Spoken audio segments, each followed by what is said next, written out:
Good morning class. BA part second political science paper first प्रमुख राज्य व्यवस्थाएं unit fourth चीन का संविधान। और आज के लेक्चर का टॉपिक है चीन के संविधान की विशेषताएं। 4 दिसंबर 1982 को चीन का नया संविधान या वर्तमान संविधान स्वीकृत किया गया। इससे पूर्व चीन में 3 संविधानों को अपनाया जा चुका है, 1954, 1975 और 1978 में। आज हम चीन के नए संविधान की प्रमुख विशेषताओं के बारे में चर्चा करेंगे।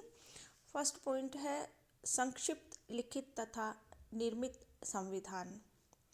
1975 और 1978 के संविधान की तुलना में यह अपेक्षाकृत व्यापक संविधान है, परंतु विश्व के अन्य देशों के संविधानों की तुलना में यह संविधान भी संक्षिप्त ही है।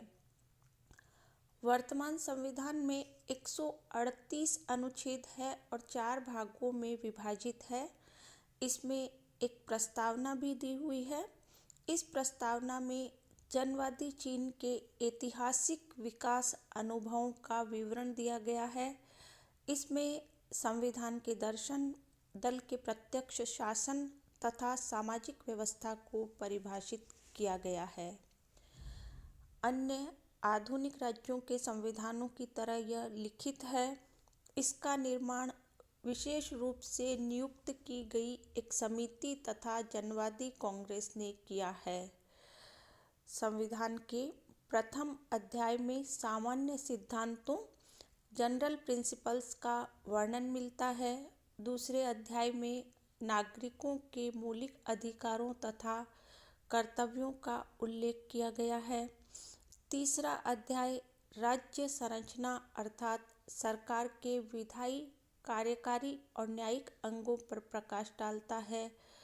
चौथे अध्याय में राष्ट्रीय ध्वज, राष्ट्रीय चिन्ह तथा राजधानी आदि के बारे में वर्णन किया गया है। सेकंड पॉइंट है पारिभाषिक दृष्टि से कठोर लेकिन व्यवहार की दृष्टि से लचीला संविधान। चीन के संविधान को पारिभाषिक दृष्टि से कठोर संविधान कहा जाएगा। संविधान को कठोर इसलिए कहा जाएगा कि उसमें संशोधन उतनी ही सुगमता से नहीं किया जा सकता है जितनी सुगमता से कोई साधारण कानून बनाया जा सकता है। संविधान में संशोधन यद्यपि राष्ट्रीय जनवादी कांग्रेस द्वारा किया जाता है, जो चीन के लिए सामान्य कानूनों का निर्माण करती है, परंतु सामान्य कानूनों के निर्माण और संविधान में संशोधन की प्रक्रिया अलग अलग है। राष्ट्रीय जनवादी कांग्रेस सामान्य कानूनों का निर्माण साधारण बहुमत से करती है, परंतु संविधान में संशोधन की प्रक्रिया का उल्लेख अनुच्छेद 64 में किया गया है, जिसके अनुसार संविधान में संशोधन का प्रस्ताव राष्ट्रीय जनवादी कांग्रेस की स्थायी समिति द्वारा या राष्ट्रीय जनवादी कांग्रेस के 1/5 सदस्यों द्वारा रखा जाना चाहिए तथा यह प्रस्ताव राष्ट्रीय कांग्रेस के कुल सदस्यों के 2/3 बहुमत से स्वीकृत होना चाहिए। सैद्धांतिक रूप से यह कठोर संविधान है, परंतु व्यवहार की दृष्टि से इसे लचीला संविधान कहा जा सकता है, क्योंकि अकेली राष्ट्रीय जनवादी कांग्रेस ही संविधान में संशोधन कर सकती है और एकदलीय व्यवस्था होने के कारण 2/3 बहुमत बहुत आसानी से प्राप्त हो जाता है। 2/3 बहुमत से स्वीकृति बहुत सरल होती है। नेक्स्ट पॉइंट है जनवादी गणतंत्र। नए संविधान के अनुच्छेद 2 के अनुसार चीन के जनवादी गणतंत्र में संपूर्ण सत्ता जनता में निहित है। जनता इस शक्ति का प्रयोग राष्ट्रीय जनवादी कांग्रेस तथा राष्ट्रीय जन कांग्रेसों के माध्यम से करती है। चीन में सभी स्तरों पर जन कांग्रेस है। राज्य प्रशासन का संचालन जनता स्वयं करती है तथा आर्थिक, सांस्कृतिक व सामाजिक गतिविधियों का संचालन भी कानून के अनुसार जनता स्वयं करती है। संविधान के अनुच्छेद 2 में शासन के गणतंत्रीय स्वरूप की 3 विशेषताएं अंकित है। फर्स्ट है, समस्त राजकीय सत्ता जनता के हाथों में केंद्रित है। सेकंड, हर स्तर पर जनसभाओं का गठन किया गया है। थर्ड, लोगों को राजकीय मामलों के साथ साथ आर्थिक, सामाजिक और सांस्कृतिक गतिविधियों को भी नियंत्रित करने का अधिकार दिया गया है। यानी कि संविधान के अनुच्छेद में ही यह उल्लेख है कि चीन के जनवादी गणतंत्र में संपूर्ण सत्ता जनता में निहित है। चीन में शासन के विभिन्न स्तर हैं और प्रत्येक स्तर पर जनता द्वारा निर्वाचित कांग्रेस है। मंत्रिमंडल तथा उच्चतम जन न्यायालय राष्ट्रीय जनवादी कांग्रेस या उसकी स्थायी समिति की अधीनता में कार्य करते हैं। प्रांतों, काउंटियों, जिलों, नगरों तथा कम्यूनों में भी जनसभाओं का गठन किया गया है। ये सभाएं एक प्रकार से विधानसभा का ही लघु रूप है। नागरिकों को भाषण, अभिव्यक्ति, शिक्षा, रोजगार आदि के अधिकार उपलब्ध है। उन्हें सरकारी क्रियाकलापों की आलोचना करने तथा अपने सुझाव देने का अधिकार भी प्राप्त है। नेक्स्ट पॉइंट है जनवादी लोकतांत्रिक तानाशाही। 1982 के नए संविधान के प्रथम अनुच्छेद में यह घोषणा की गई है, जनवादी चीन जनवादी लोकतांत्रिक तानाशाही वाला एक समाजवादी राज्य है जिसका नेतृत्व श्रमिक वर्ग के हाथों में है और जहां श्रमिकों तथा किसानों के बीच अटूट मैत्री का संबंध विद्यमान है। जनवादी लोकतांत्रिक तानाशाही से अभिप्राय है नागरिकों को राजकीय मामलों में हाथ बंटाने का पूरा अधिकार प्राप्त है। हर स्तर पर जनसभाओं यानी विधानमंडलों का गठन किया गया है और उनमें ज़्यादातर मजदूर, किसान और साधारण वर्गों के लोग ही सदस्य हैं। देश की आर्थिक और सांस्कृतिक गतिविधियों में जनता पूरी रुचि के साथ भाग लेती है तथा लोगों को यह अधिकार प्राप्त है कि वे सरकार के अंगों और सरकारी कर्मचारियों के कार्यों पर निगरानी रखें। लोकतांत्रिक तानाशाही में बहुसंख्यक किसान व मजदूरों का अल्पसंख्यक जमींदारों और पूंजीपतियों पर नियंत्रण होता है। नेक्स्ट पॉइंट है बहुराष्ट्रीय राज्य। चीन बहुराष्ट्रीयताओं वाला राज्य है जिसमें 56 राष्ट्रीयताएं निवास करती है। इनमें हान राष्ट्रीयता से जुड़े हुए व्यक्तियों की संख्या सबसे अधिक है। अन्य 55 राष्ट्रीयताओं की जनसंख्या पूरे देश की जनसंख्या की तुलना में बहुत कम है, अतः इन्हें अल्पसंख्यक राष्ट्रीयताएं कहा जाता है। इन अल्पसंख्यक राष्ट्रीयताओं की जनसंख्या में भी बहुत अधिक विभिन्नताएं हैं। चीन में इन राष्ट्रीयताओं को भाषा, लिपि और संस्कृति आदि के प्रसंग में पर्याप्त स्वतंत्रताएं प्राप्त है। नेक्स्ट पॉइंट है लोकतांत्रिक केंद्रवाद। संविधान के अनुच्छेद 3 के अनुसार चीन के सभी शासकीय अंग लोकतांत्रिक केंद्रवाद के सिद्धांत को लागू करेंगे। लोकतांत्रिक केंद्रवाद का यह सिद्धांत साम्यवादी व्यवस्था के मूल सिद्धांतों पर आधारित है। इसका तात्पर्य है लोकतंत्र और केंद्रवाद की परस्पर विरोधी प्रवृत्तियों के बीच समन्वय स्थापित करना। इसमें लोकतांत्रिक तत्व यह है कि समस्त सत्ता जनता में निहित है और नागरिकों को शासन कार्य में भाग लेने का समुचित अवसर प्रदान किया जाता है। और केंद्रवादी तत्व यह है कि शासन या दल का प्रत्येक अंग अपने उच्च अंग के अधीन है निम्न स्तर के अंग को उसी सीमा तक स्वतंत्रता है जिस सीमा तक उच्च अंग उस पर प्रतिबंध नहीं लगाता। प्रत्येक निम्न अंग के लिए अपने उच्च अंग की आज्ञा का पालन करना अनिवार्य है। इस प्रकार समस्त राज्य शक्ति एक केंद्र बिंदु में निहित हो जाती है। नेक्स्ट पॉइंट है एकात्मक शासन प्रणाली तथा प्रादेशिक इकाइयाँ। चीन में शुरू से ही एकात्मक शासन प्रणाली विद्यमान रही है और नए संविधान द्वारा भी एकात्मक शासन प्रणाली को ही मजबूत किया गया है। शासन एक ही स्थान से संचालित होता है एवं शक्तियाँ एक ही इकाई में निहित है, जैसा कि एकात्मक संविधानों में होता है। केंद्रीय सरकार जब चाहे घटक इकाइयों को समाप्त कर सकती है, उनके अधिकारों में परिवर्तन कर सकती है। चीन एक बहुत विशाल आकार और बड़ी जनसंख्या वाला देश है, इसलिए शासन की सुविधा के लिए 4 प्रकार की इकाइयों की व्यवस्था की गई है। प्रांत, स्वायत्तशासी प्रदेश व केंद्र के अधीन नगर निगम। प्रांतों और स्वायत्तशासी प्रदेशों को स्वायत्तशासी जनपदों, जिलों, स्वायत्तशासी जिलों और नगरों में विभाजित किया गया है। जिलों और स्वायत्तशासी जिलों को जनता के कम्यूनों और कस्बों में बांटा गया है।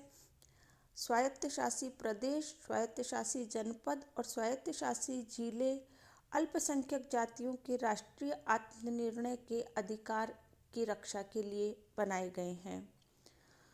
तो इस प्रकार शासन की सुविधा के लिए 4 प्रकार की ये जो इकाइयां हैं, इनकी व्यवस्था की गई है। नेक्स्ट पॉइंट है नागरिकों के मौलिक अधिकार तथा कर्तव्य। वर्तमान संविधान के अध्याय 2 में अनुच्छेद 33 से 56 तक नागरिकों के मौलिक अधिकारों और कर्तव्यों का वर्णन किया गया है। इन अधिकारों को 4 भागों में विभाजित किया जा सकता है। फर्स्ट है आर्थिक अधिकार। नागरिकों को बहुत से आर्थिक अधिकार दिए गए हैं, जिनमें से प्रमुख है काम का अधिकार, विश्राम का अधिकार, बीमारी, बुढ़ापे और अशक्तता की स्थिति में आर्थिक सहायता पाने का अधिकार। सेकंड है राजनीतिक अधिकार, जिसके अंतर्गत 18 वर्ष या उससे ऊपर की आयु के सभी स्त्री पुरुषों को वोट देने का अधिकार प्राप्त है। नागरिकों को यह अधिकार भी प्राप्त है कि वे सरकारी अधिकारियों के विरुद्ध शिकायत दर्ज करवा सकें। सामाजिक और आर्थिक अधिकारों के अंतर्गत शिक्षा का अधिकार, विज्ञान, साहित्य, कला व संस्कृति के क्षेत्र में अनुसंधान व सृजन की स्वतंत्रता नागरिकों को प्राप्त है और व्यक्तिगत स्वतंत्रताएं भी दी गई है, जिसमें प्रमुख रूप से भाषण, अभिव्यक्ति, सभा, प्रदर्शन की स्वतंत्रता, धर्म पालन की स्वतंत्रता आदि। इन सब का उल्लेख संविधान के अध्याय 2 में अनुच्छेद 33 से 56 तक किया गया है। इसके साथ ही संविधान में नागरिकों के अनेक कर्तव्यों का भी वर्णन है। नागरिकों का यह कर्तव्य है कि संविधान व कानूनों का पालन करे, सार्वजनिक संपत्ति की रक्षा करे, मातृभूमि की रक्षा करे, करों का नियमानुसार भुगतान करे, सेना में भर्ती होने के लिए सदैव तैयार रहे, आक्रमणों का प्रतिरोध करे। इस प्रकार अधिकार व कर्तव्य दोनों का संविधान में उल्लेख है। नेक्स्ट पॉइंट है समाजवादी अर्थव्यवस्था। चीन में 2 प्रकार से उत्पादन के साधनों का प्रबंध किया जाता है। संपूर्ण जनता द्वारा समाजवादी स्वामित्व और श्रमजीवी जनता द्वारा समाजवादी सामूहिक स्वामित्व। राज्य कृषि के अतिरिक्त अन्य क्षेत्रों में मजदूरों और व्यवसायियों को कानून की परिधि के अंतर्गत उद्यम की आज़ादी देता है, परंतु व्यक्ति के द्वारा दूसरे व्यक्ति का शोषण वर्जित है। संविधान के अनुसार अर्थव्यवस्था का समाजवादी राजकीय क्षेत्र सबसे अधिक महत्वपूर्ण तथा विस्तृत है। खनिज पदार्थ, उद्योग, व्यापार, यातायात, वन संपदा आदि समाजवादी राजकीय स्वामित्व और प्रबंध में संचालित होते हैं। राज्य भूमि का आवश्यकता अनुसार राष्ट्रीयकरण कर सकता है। संविधान के अनुच्छेद 8 के अनुसार अर्थव्यवस्था का ग्रामीण क्षेत्र श्रमजीवी कृषकों के सामूहिक स्वामित्व में है। चीन के संविधान में समाजवादी अर्थव्यवस्था की बात कही गई है। अनुच्छेद 12 के अनुसार समाजवादी संपत्ति की चोरी, समाजवादी योजनाओं और अर्थव्यवस्था को नुकसान पहुंचाना आदि कार्यों को दंडनीय घोषित किया गया है। अनुच्छेद 13 के अनुसार राज्य नागरिकों के द्वारा कानून के अनुसार अर्जित व्यक्तिगत आय, बचत, मकान इत्यादि को सुरक्षा प्रदान करता है। नेक्स्ट पॉइंट है राजनीतिक दलों के गठन की स्वतंत्रता, लेकिन वस्तुतः एक दलीय प्रणाली। सैद्धांतिक दृष्टि से चीन में राजनीतिक दलों के गठन की स्वतंत्रता है। चीन में साम्यवादी दल के अतिरिक्त 8 अन्य राजनीतिक दलों का अस्तित्व है। व्यवहार में चीन का संविधान इन सभी राजनीतिक दलों पर साम्यवादी दल को प्रमुखता और नेतृत्व की स्थिति प्रदान करता है। इस दृष्टि से चीन में प्रतियोगी राजनीति का अभाव है और एकदलीय प्रणाली है। नए संविधान की प्रस्तावना में ही साम्यवादी दल के महत्व और भूमिका की सराहना की गई है। संविधान से ये स्पष्ट होता है कि चीन की समग्र जनता के नेतृत्व की धुरी साम्यवादी दल है। नेक्स्ट पॉइंट है केंद्रीय सैनिक आयोग। नए संविधान में एक केंद्रीय सैनिक आयोग की व्यवस्था की गई है। यह सर्वथा अनुपम संस्था है। चीन के पूर्ववर्ती संविधानों में इस प्रकार की कोई संस्था नहीं थी। इसका प्रमुख कार्य है सेना को निर्देश देना। इस आयोग में सभापति, उपसभापति तथा सदस्य होंगे। आयोग के समस्त दायित्वों की जिम्मेदारी सभापति पर होगी। सैनिक आयोग के सभापति जनवादी राष्ट्रीय कांग्रेस तथा उसकी स्थायी समिति के प्रति उत्तरदायी रहेंगे। नेक्स्ट पॉइंट है राष्ट्रपति पद की पुनर्स्थापना। 1982 के नए संविधान में राष्ट्रपति तथा उपराष्ट्रपति पद की पुनर्स्थापना की गई है, जबकि 1978 के संविधान में इन पदों को समाप्त कर दिया गया था। इनका निर्वाचन जनवादी राष्ट्रीय कांग्रेस द्वारा किया जाएगा।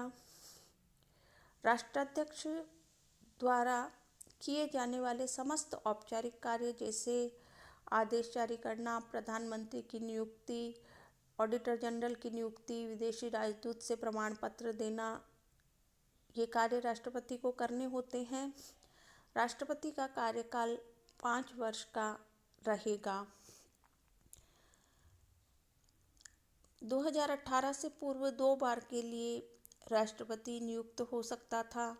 चीन के संविधान में 2018 में जो संविधान संशोधन हुआ उसमें 2 कार्यकालों की सीमा हटा दी गई है।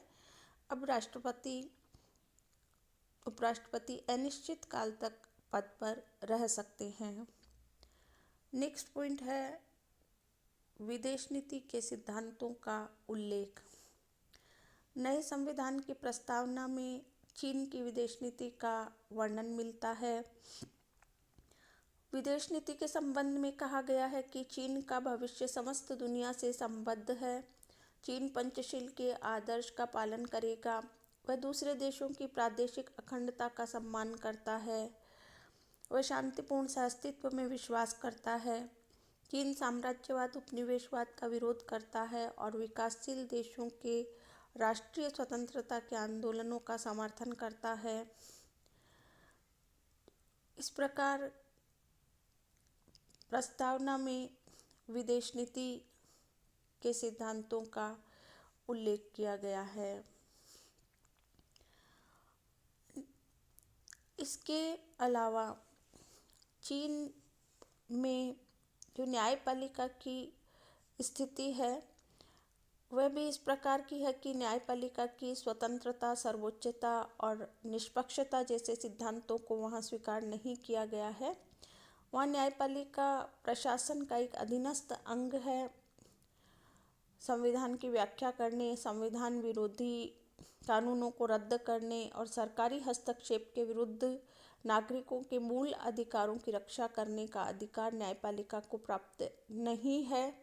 सर्वोच्च जनवादी न्यायालय को राष्ट्रीय जनवादी कांग्रेस यानी संसद के प्रति उत्तरदायी बना दिया गया है। इसके अलावा वहाँ प्रोक्यूरेटरों की व्यवस्था, जो कि देश में कानूनों का पालन और नागरिक स्वतंत्रता की सुरक्षा को सुनिश्चित करने का जिनका कार्य है, तथा पिरामिड के आकार का केंद्रीकृत न्यायिक संगठन इस बात को स्पष्ट रूप से दर्शाते हैं कि चीनी न्याय व्यवस्था में उच्च मात्रा का केंद्रीकरण है। न्यायाधीशों को स्वतंत्रता पूर्वक निष्पक्ष होकर कार्य करने का अधिकार नहीं है। तो ये हमने देखी चीन के संविधान की विशेषताएं।